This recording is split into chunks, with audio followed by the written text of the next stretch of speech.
Let's talk about defer, panic and recovery in Go language. So what is defer first of all? So defer means you are deferring any of this statement to be executed at that particular moment. So that particular statement will be executed at the end of that method before returning the value. Okay, so let's see one example for that. Let me just print some of the values over here. I'll just print 1, 2 and 3 over here. And if I execute this over here, you will see the execution in the correct order. Okay, 1, 2 and 3. But suppose if you want to defer this statement, okay, so you will write defer over here.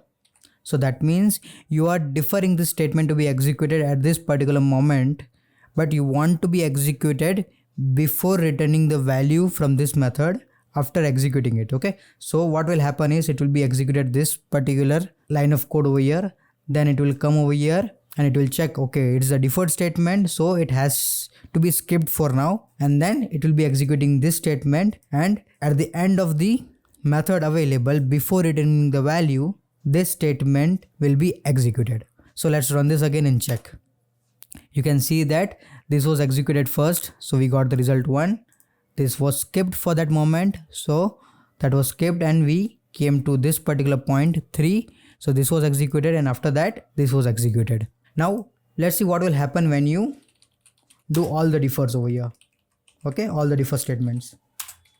So what will happen over here? You can guess it and let me know in the comment section below. So let's run this program and see what will happen.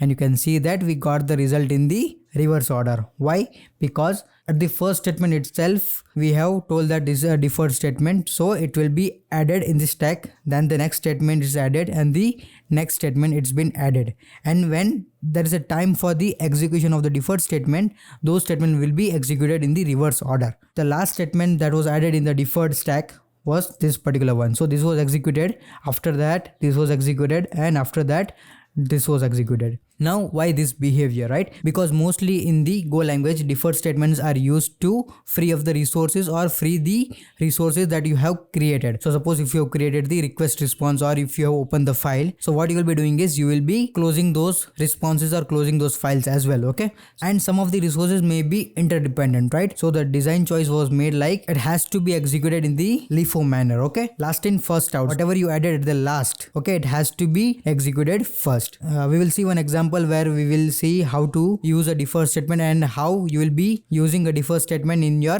Go language. You will be seeing a defer statement at many places in the Golang. So this is how defer will be executed. Let's add one of the program and check how defer works and where we'll be using the defer. So this is a program over here where we are creating a file. Okay, in this main method what we are doing is we are creating a file over here, and then what we are adding is directly we are adding the close file.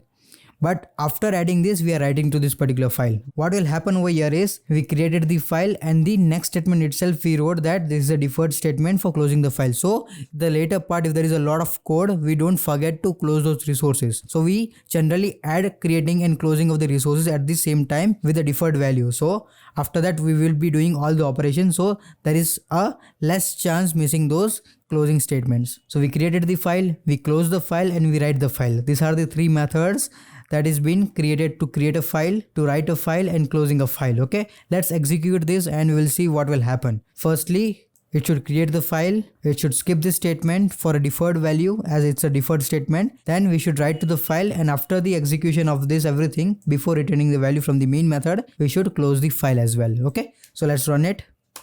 And once you run, you can see that the file was created first, okay, and then we write it to the file, the particular file, and then we close that file. Okay, so this is how we'll be using the deferred statement in Golang. Now the next one is the panic. So what is panic? Panic means panicking the application. That means something went wrong and Go language is not able to handle that and it's not able to recover it. So it will throw an exception. So suppose if I'm giving anything over here, suppose I gave the wrong path over here, and what will happen over here is it will panic the application and you can see that you are getting the panic also, right? Cannot open the file, system cannot find the path specified. So the system is not able to open the file. Okay, so it's throwing the panic over here. So let's see how to create a panic. And the recovery means to check for the error codes, to check for the errors that you are getting from the methods, and to handle those panics. You can also rethrow the panic if there is a condition that you are not able to recover the application at the time. You can rethrow the panic as well. But most of the time, if you are getting a panic or if you are getting the error code in written from any of the methods, then you can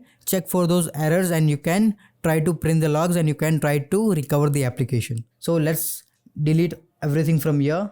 Okay, let's clear this as well. Let's add few of the statement. I'm adding fmt.println start and between this I am raising the panic. Now what will happen is, you can see that we are creating two statements and between that we are creating a panic. So let's run this.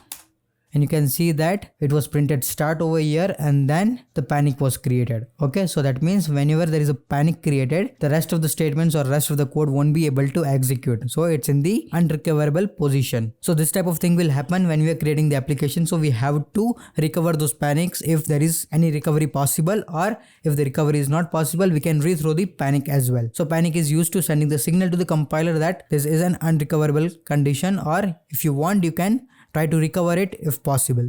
So let's see one of the program where we will try to throw the panic. So this is the program over here where in the main method we are throwing the panic, and after that we are trying to create a file over here and we are checking, okay, if there is any error available, if there is any panic error available, and if that error is not nil, at that time rethrow the panic again. So let's clear this out and run this code over here.